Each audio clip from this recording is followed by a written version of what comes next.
सुप्रभातम। आइए आज हम लोग नारी महिमा इस पाठ का अध्ययन करेंगे। प्रस्तुत पाठ मनुस्मृति से लिया गया है। मानव समाज के व्यक्तिगत जीवन के विविध पक्षों पर प्रकाश डालने वाला जो ग्रंथ इतना उपयोगी हो कि सर्वदा स्मरण रखना अभीष्ट हो, उसे स्मृति कहते हैं। प्रस्तुत शीर्षक में जिन श्लोकों का उल्लेख किया गया है वे मनुस्मृति के द्वितीय अध्याय से अवतरित हैं। मनुस्मृति न केवल सर्वाधिक प्राचीन है अपितु यह सबसे अधिक महत्वपूर्ण भी है। इसके महत्व के ही कारण सर विलियम जोन्स ने सन 1790 में इसका अंग्रेजी अनुवाद प्रस्तुत किया था। मनु को मानव जाति के आदि पुरुष के रूप में वेदों में स्मरण किया गया है। मनुष्य हम लोगों का जो नाम है इसी कारण शायद होगा, क्योंकि मनु की संतान होने के कारण मनु से ही सृष्टि की संरचना हुई, इसलिए हम सभी का नाम मनुष्य पड़ा। मनु से ज मनु उत्पन्न, इसलिए मनुज या मनुष्य हमको कहा गया। प्रस्तुत श्लोकों में समाज एवं परिवार के लिए स्त्रियों के महत्व पर प्रकाश डाला गया है। हमारे भारतीय समाज में प्राचीन काल से ही नारियों का बहुत सम्मान किया जाता रहा है। यहाँ तक कह दिया गया है कि जहाँ पर नारियों का सम्मान होता है वहाँ पर देवता निवास करते हैं, और जहाँ पर अपमान होता है वहाँ के समस्त कार्य असफल हो जाते हैं। स्त्रियों के प्रसन्न रहने से संपूर्ण कुल प्रसन्न रहता है तथा अप्रसन्न रहने से परिवार एवं वंश की शोभा नहीं होती। कल्याण चाहने वाले को स्त्रियों का सम्मान वस्त्र आभूषण आदि से करना चाहिए। माता को 1000 पिता से श्रेष्ठ बताया गया है। माँ के बराबर गौरवपूर्ण कोई नहीं है। नारी को गृह शोभा तथा गृह लक्ष्मी कहा गया है, अतः नारी का पद बहुत ही उच्च है। उसी का विवेचन प्रस्तुत पाठ में किया गया है। आइए हम लोग श्लोकों का वाचन करेंगे, उच्चारण करना सीखेंगे तथा कंठस्थ करने का प्रयास करेंगे। आप लोग कल सभी इन 6 श्लोक हैं, 6 श्लोक याद करके आएंगे। आइए तो हम लोग पढ़ना आरंभ करते हैं। यत्र नार्यस्तु पूज्यन्ते रमन्ते तत्र देवताः, यत्रैतास्तु न पूज्यन्ते सर्वास्तत्राफलाः क्रियाः। यत्र तु नार्यः पूज्यन्ते, जहाँ पर नारियों का, स्त्रियों की पूज्यन्ते, पूजा अर्थात सम्मान, जहाँ पर स्त्रियों का, नारियों का सम्मान होता है, तत्र देवताः रमन्ते, वहाँ पर देवता निवास करते हैं। यत्र एताः न पूज्यन्ते, जहाँ पर इनका सम्मान नहीं होता, सर्वास्तत्राफलाः क्रियाः, तत्र सकलाः क्रियाः अफलाः भवन्ति, जहाँ पर इनका सम्मान नहीं होता वहाँ संपूर्ण कार्य असफल हो जाते हैं। फिर से एक बार देखेंगे। जहाँ पर स्त्रियों का आदर होता है वहाँ देवताओं का निवास रहता है। जहाँ इनका सम्मान नहीं होता वहाँ के संपूर्ण कार्य असफल हो जाते हैं।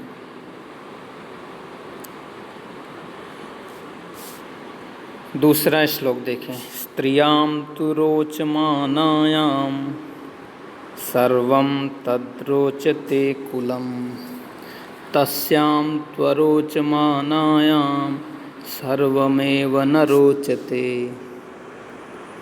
स्त्रियां तु रोचमानायां,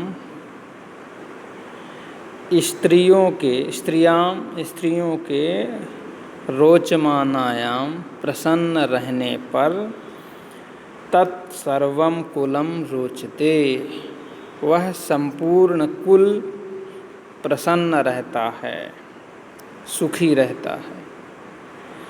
तस्याम अरोचमानायाम, उनके प्रसन्न न रहने पर, सर्वमेव न रोचते, कुछ भी अच्छा नहीं लगता। फिर से एक बार देखेंगे। स्त्रियों के प्रसन्न रहने पर संपूर्ण कुल प्रसन्न रहता है, उनके प्रसन्न न रहने पर कुछ भी अच्छा नहीं लगता। अगला श्लोक। तस्मादेता सदा पूज्या भूषणाच्छादनासनैः भूतिकामैर्नरैर्नित्यं सत्कार्येषूत्सवेषु च। तस्मादेता सदा पूज्या भूषणाच्छादनासनैः भूतिकामैर्नरैर्नित्यं सत्कार्येषूत्सवेषु च।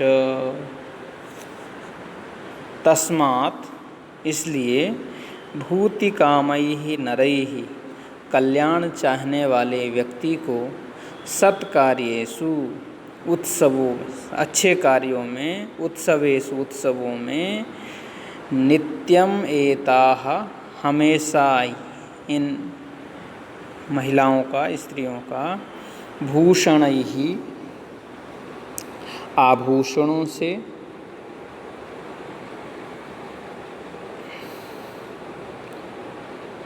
आच्छादनैः, वस्त्रों से, आसनैः, भोजन से, सदा पूज्याः, इनका हमेशा सम्मान करना चाहिए। तस्मा, फिर से देखिए, तस्मात् अर्थात इसलिए, कल्याण च भूतिकामैः नरैः, कल्याण चाहने वाले व्यक्तियों को शुभ कार्यों में, सत्कार्यों अर्थात शुभ कार्यों में, उत्सवेषु, उत्सवों में या उत्सवों के अवसर पर, एताः, ये इन स्त्रियों का आभूषण से, वस्त्र से तथा भोजन से सम्मान करना चाहिए। अगला श्लोक देखें। पितृभिर्भ्रातृभिश्चैता पतिभिर्देवरैस्तथा पूज्या भूषयितव्याश्च बहुकल्याणमीप्सुभिः। बहुकल्याणमीप्सुभिः, अधिक कल्याण चाहने वाले, पितृभिः भ्रातृभिः, पिता तथा भाई एवं पति तथा देवर, बहुत चाहने वाले, बहुत कल्याण चाहने वाले, चाहे वो पिता हों, चाहे भाई हों, या पति हों, या देवर हों, उनको स्त्रियों का वस्त्र एवं आभूषण आदि से सम्मान करना चाहिए। बहुकल्याणमीप्सुभिः, बहुत कल्याण चाहने वाले, पिता, भाई, पति तथा देवर, इनका आभूषणों से तथा वस्त्रों से सम्मान करें। उपाध्यायान् दशाचार्य आचार्याणां शतं पिता सहस्रं तु पितॄन् माता गौरवेणातिरिच्यते। 10 उपाध्यायान् आचार्य, 10 शिक्षकों की अपेक्षा एक आचार्य, गुरु श्रेष्ठ होता है। आचार्याणाम शतम पिता, 100 आचार्यों की अपेक्षा एक पिता श्रेष्ठ होता है। तथा पितॄन् सहस्रम तु माता गौरवेणातिरिच्यते। 1000 पिताओं से एक माता श्रेष्ठ होती है, अर्थात माँ सबसे महत्वपूर्ण है। फिर से एक बार देखेंगे। 10 शिक्षकों की अपेक्षा एक आचार्य श्रेष्ठ होते हैं, 100 आचार्यों की अपेक्षा एक पिता श्रेष्ठ होते हैं, और 1000 पिता की अपेक्षा माता अत्यधिक महत्वपूर्ण होती हैं। अगला श्लोक। पूजनीया महाभागा पुण्याश्च गृहदीप्तयः स्त्रियः श्रियो गृहस्योक्ता तस्माद् रक्षा विशेषतः। पूजनीया महाभागा पुण्याश्च गृहदीप्तयः स्त्रियः श्रियो गृहस्योक्ता तस्माद् रक्षा विशेषतः।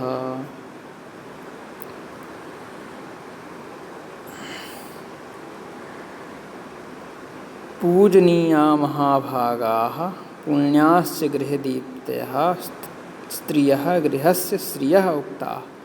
पूजनीय महाभागा महाभाग्यवती पुण्याश्च पुण्यशीला गृहदीप्तयः गृहशोभा तथा गृहस्य श्रियः घर की लक्ष्मी नारी श्रियः उक्ताः नारी को कहा जाता है।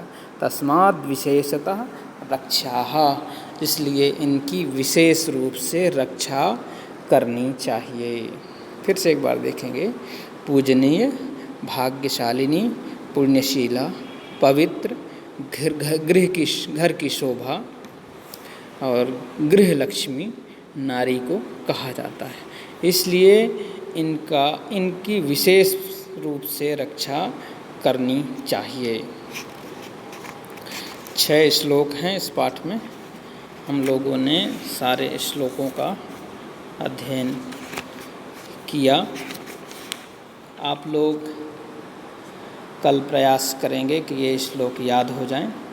इसमें से संदर्भ तथा श्लोक का अर्थ लिखने के लिए आता है, जो कि 7 नंबर का है। 2 नंबर संदर्भ तथा 5 नंबर का अर्थ लिखना। तो आप लोग संदर्भ कैसे लिखेंगे? जैसे प्रस्तुत श्लोक हमारी पाठ्य पुस्तक संस्कृत पद्य पीयूषम से नारी महिमा पाठ से लिया गया है, तथा इसके बाद अर्थ लिख देंगे। उसी तरह से सूक्तियाँ आती हैं। सूक्तियाँ कोई श्लोक का एक भाग दे दिया जाता है। जैसे इसमें से दे दिया यत्र नार्यस्तु पूज्यन्ते रमन्ते तत्र देवताः, आधा श्लोक दे दिया गया। अब इसी का आपको संदर्भ तथा अर्थ लिखना है, व्याख्या। दूसरा सूक्ति आ सकती है स्त्रियः श्रियो गृहस्योक्ताः, स्त्रियाँ घर की लक्ष्मी कही जाती हैं। तो आप संदर्भ लिखेंगे प्रस्तुत सूक्ति हमारे पाठ्य पुस्तक संस्कृत पद्य पीयूषम के नारी महिमा नामक पाठ से अवतरित है। फिर इसका आप अर्थ लिख देंगे। 4 नंबर की सूक्ति रहती है। आज हम लोग इतना ही पढ़ेंगे। अगले दिन दूसरे पाठ के साथ फिर से मिलेंगे। आज का दिन सबके लिए मंगलमय हो। धन्यवादः। पुनः मिलामः।